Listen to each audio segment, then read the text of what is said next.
শুভ দুপুরের অনেক অনেক শুভেচ্ছা বন্ধুরা। আজকে বানাচ্ছি ঝিঙা দিয়ে এই যে মুগের ডাল ভিজিয়ে রেখেছি, এই যে দেখতে পাচ্ছ একদম ফুলে গেছে। এখন এটাকে পেস্ট করতে খুব সুবিধে হবে, তাই এই যে মিক্সার ব্লেন্ডার নিয়ে নিয়েছি, আদা কাঁচা লঙ্কা নিয়েছি। এটাকে পেস্ট করে তারপর এই যে ঝিঙা দিয়ে রান্না করব। এই যে আমি এগুলো নিয়ে নিয়েছি পেস্ট করার জন্য, আর এই কয়েকটা কাঁচা লঙ্কা তরকারিতে এমনিতেই দেব। আজকে ঝিঙা দিয়ে বানাবো, আর একদম সিম্পল খাওয়া, নিরামিষ খাওয়া, ঠিক আছে? আজকে নিরামিষ বানাবো। এই যে পেস্টটা আমি করে নিয়েছি, আর এখানে আমি কাঁচা লঙ্কা টমেটো দিয়ে আর সব ধরনের মশলা দিয়ে দেব। এই যে এখানে একটু শস্য আছে, পোস্ত আছে, সব কিছু দিয়ে একটা গুঁড়ো করে রেখেছি। এটা আমি অল্পখানি দেব টেস্টের জন্য, আর মশলা দেব। নিরামিষ রান্না তো অনেক কিছুই লাগে, তাই না? এই যে দিয়ে দিলাম, একটুখানি জিরাও দেব, একটুখানি ধনেও দেব, একটুখানি লঙ্কার গুঁড়ো দেব। হয়ে গেছে। আর আদা দেব, ঠিক আছে? আদার গুঁড়ো আছে, আদার গুঁড়ো দেব।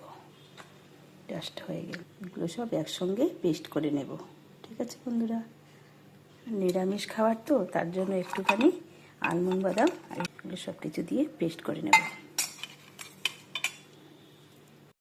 যে আমি মশলাটাকে পেস্ট করে নিলাম, আর সব কিছু রেডি থাকলে রান্না করতে বেশিক্ষণ লাগে না, চটপট হয়ে যায়।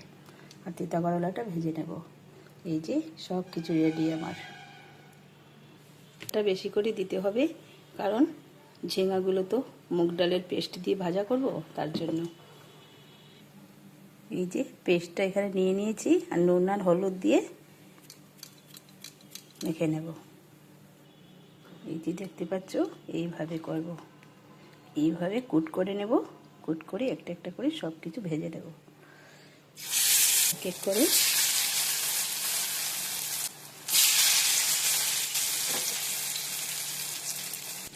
এই যে আমি এখানে ঝিঙাগুলা কুট করে বড়া বানিয়ে নিয়ে দিলাম, এই যে রেডি করে নিলাম। আর এখানে মশলাটা মিক্সার ব্লেন্ডার থেকে নিয়ে নিলাম। এখানে জল আছে, এই যে জল থাকবে, ঠিক আছে বন্ধুরা? আরও বসিয়ে দিয়েছি, হয়ে যাবে।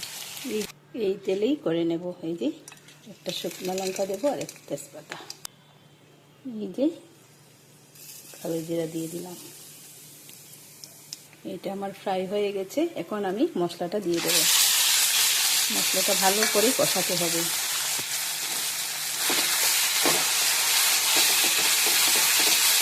এখানে জল দেবো, পরে আবার দেবো। এই যে নুন দিয়ে দিচ্ছি, নুন তো দিইনি, নুন দিয়েছি। একটুখানি চিনিও, এই যে চিনিও দিয়েছি, মিষ্টি তো, কারণ নুন চিনির ব্যবস্থা ঠিক মতো না হলে খেতে ভালো লাগবে না। তাই মশলাটা ভালো করে কষিয়ে তো নিয়েছি, তার জন্য নুন চিনিটা দিয়ে দিলাম। অল্প অল্প করে মশলাটাকে ভালো করে কষাতে হবে। মশলা কষানো হয়ে গেছে, এখন আমি এই বড়াগুলো ঢেলে দেবো। সব ফেলে দিলাম, একটুখানি জল দেবো। এখন গরম জল দিয়ে দেব। গরম জল দিলে না রান্নাটা খুব তাড়াতাড়ি হয়ে যায়, আর খেতেও টেস্টি হয়। এই যে হয়ে গেল। এখন ঘি গরম মশলা দেবো, বেশ নামিয়ে নেব। এই যে বন্ধুরা, রান্না আমার কমপ্লিট।